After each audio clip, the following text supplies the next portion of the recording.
ಯಾವಾಗೋ ಜಮಾನ್ದಲ್ಲಿ ಅನ್ಕೊತಿದ್ದೆ ಚಿಕ್ಕ ಹುಡುಗ ಇದ್ದಾಗ, ನಾನು ಯಾವ್ದಾನ ಶಾರ್ಟ್ ಮೂವಿ ಮಾಡಬೇಕು, ಇಲ್ಲ ನನ್ನ ಡೈಲಾಗ್ಗಳು, ಇಲ್ಲ ನಾನೇ ಓನಾಗಿ ಕತೆಗಳ್ನ ಪ್ರಿಪೇರ್ ಮಾಡಬೇಕು ಅಂತ.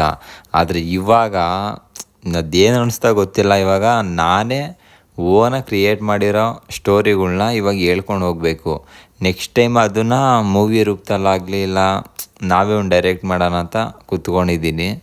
ಸೊ ಹೇಳ್ಕೊಳೋಣ. ಇದು ಕಲಿಯುಗ. ಕಲಿಯುಗದಲ್ಲಿ ಅಪ್ಪ ಮಕ್ಕಳು ಶತ್ರು ಆಗುವಂಥ ಕಾರಣ ಬರೀ ದುಡ್ಡು ಕಾಸಷ್ಟೇ. ಪ್ರೀತಿ, ವಿಶ್ವಾಸ, ನಂಬಿಕೆ ಅನ್ನೋದೆಲ್ಲ ಬರೀ ಒಂದು ಕವರಪ್ ಹಾಕ್ಕೊಂಡಿರೋ ಒಂದು ಮುಖವಾಡ. ಅದನ್ನು ಕಳ್ಚಿಕ್ಕಿದ್ರೆ ಯಾವನು ಸಾಚ ಅನ್ನೋನೇ ಇಲ್ಲ. ನಾವು ನಮಗೆ ನಾವು ಒಳ್ಳೆಯವರು ಅಂದ್ಕೊಂಡು ಅದಕ್ಕಿಂತ ನಮಗೆ ನಾವು ಜೈಕಾರ ಹಾಕಿದ್ರೇ ಇನ್ನೊಬ್ರು ಬಂದು ಓನಾರ್ ಹಾಕ್ಕೊಂಡು ನಮ್ಮನ್ನು ಬೆಳೆಸೋ ಥರ. ಇಲ್ಲಾಂದರೆ ಪಕ್ಕದಲ್ಲಿ 4 ಜನ ಪಕ್ಕದಲ್ಲಿ ನಿಂತ್ಕೊಂಡ್ರೆ ಅವ್ನು ಸಾಚ ಅನ್ನೋದು.